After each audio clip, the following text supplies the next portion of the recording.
Hey guys, welcome to my favorite time of the year, the mid-season report cards. I love grading you guys, myself included. It's a lot of fun for me, so let's get down to the report cards. No F's and no D's this year. I know I've handed out quite a few D's in the past, but I couldn't quite pull myself to do that. So first up is a C minus to Manbunga Knights. He's only 2-5, but is the sixth highest scorer and eighth in power ranking. He's got the third passing offense, the third receiving offense, although his rushing sucks, and his coaching rank speaks to his 2-5 start. Of his 5 losses, only one team has scored less than 100 points, and he scored 94.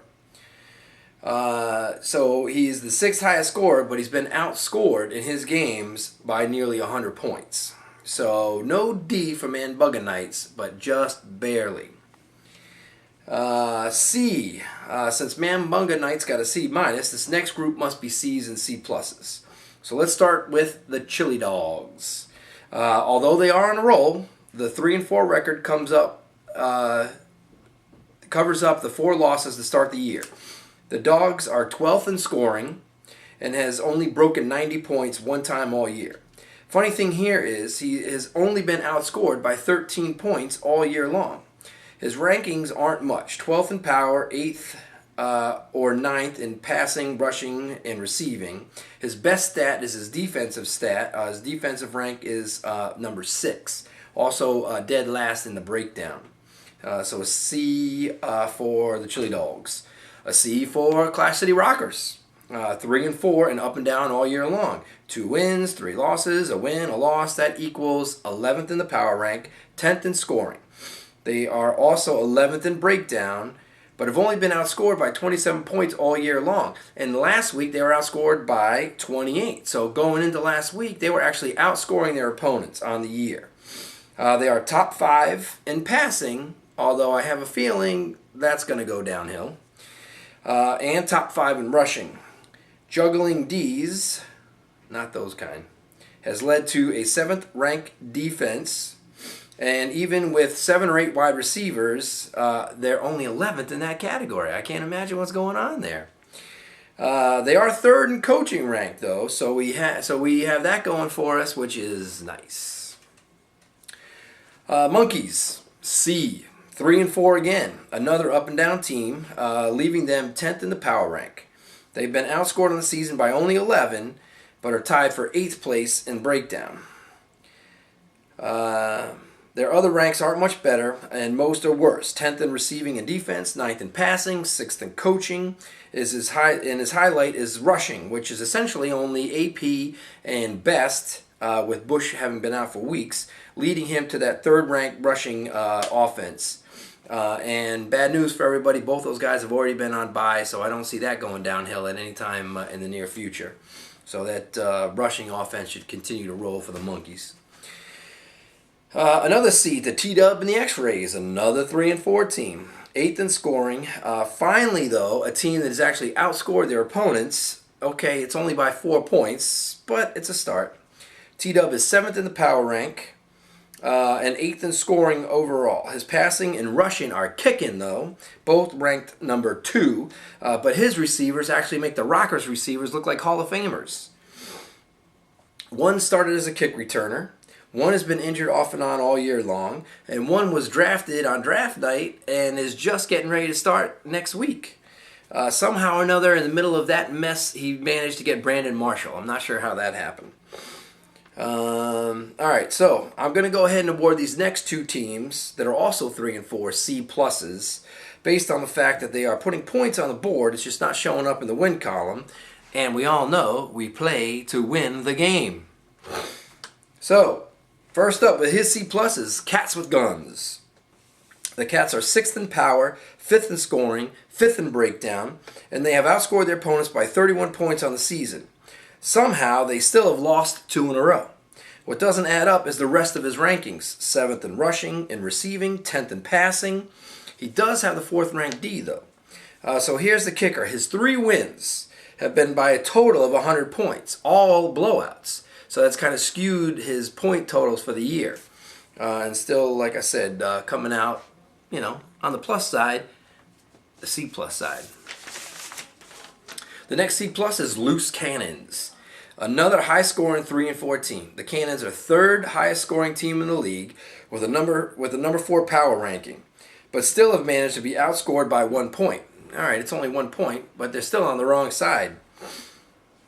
Here's the bad luck. He's actually fourth in breakdown at 42 and 35 overall, but all but one of his losses have come from teams that he actually has a winning record against on the season. The Cannons have the number 1 coaching rank, number 5 defense.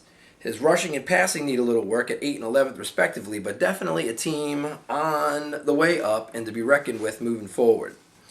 So let's move on up the grade scale. Since more than half of the league has gotten C's, I have to move this next team up by virtue of the 4 and 3 record, but I really didn't want to. I'm talking about Master Killer. He's 4 and 3 and in second place in the Stewie division. Sounds good, right? But not so fast, my friend.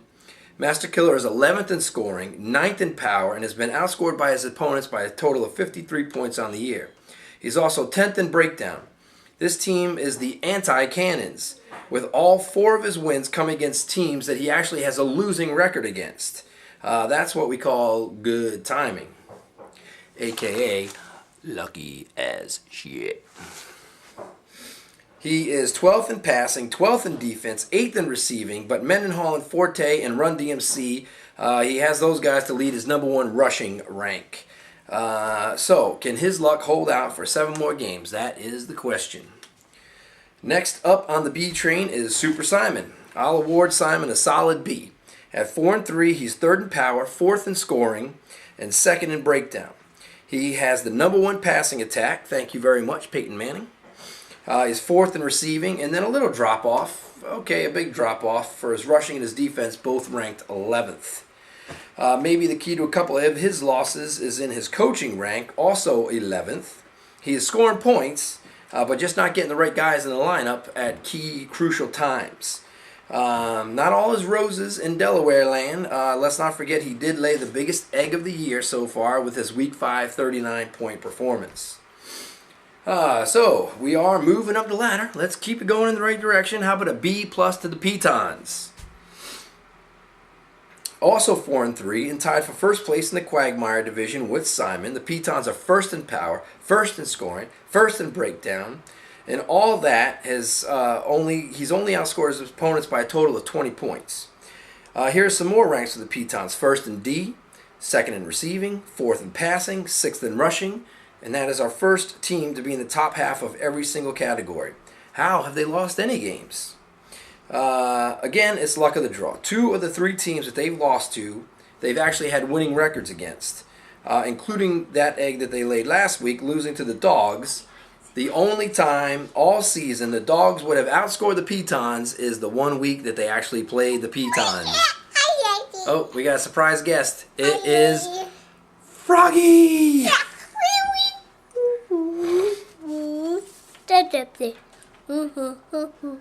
You can't see him, he's not in front of the cameraman. There he is. Alright, time for some A's. He didn't stand. An A minus to the Sheboygan Headbangers. Again, it's all about the wins. The Headbangers are 5 and 2 and at the top of the Stewie division. Nice job, just don't look too close. They are 7th in scoring, 8th in breakdown, but get big props for the record, moving them up to that 5th power ranking. In their defense, they do have winning records against 4 of the 5 teams they beat, but overall a losing breakdown record. They also have some nice team ranks: 2nd in D, 5th in receiving, 7th in passing, but 10th in rushing, with MJD letting him down a little bit right there. So again, the question with Sheboygan, can they sustain this momentum through the rest of the fantasy football year? 1 team left. Last but not least, our defending champ Pilot Lights get an A. At 5 and 2, they sit atop the Bryan division with the largest lead of any division leader, with 3-game lead. They are 2nd in points scored, 2nd in power, 3rd in breakdown. They've outscored their opponents by a total of 101 points. They're 3rd in defense, 4th in rushing, 6th in passing and receiving. The only other team besides the Pitons to be in the top half of all of our categories. Not quite as strong as the Pitons, but still, they're up there. I shouldn't say this because I play him this week, and we all know what happened last week. But when you look at his lineup, even our top team looks very beatable. So I'll end with some league facts to think about. After 7 games, only 3 games separate the very best team, very best record from the very worst record. Only 1 game separates all the Quagmire division, and only 2 games separate all the Stewie division. I can't remember a more wide open year in the history of the Peanut Butter Jelly Time League at this juncture. All it takes is for a couple players to get hot, or as we've seen every single week so far this year, a couple of key injuries to some players, and any team can move up or down that ladder. It's been an extremely competitive year. I look forward to more of the same in the coming 7 weeks and into the playoffs. So good luck in the second half. Unless you're playing me, then I hope your quarterback goes down with a broken clavicle so I can type in caps, ha ha ha ha ha ha ha. Later, boys.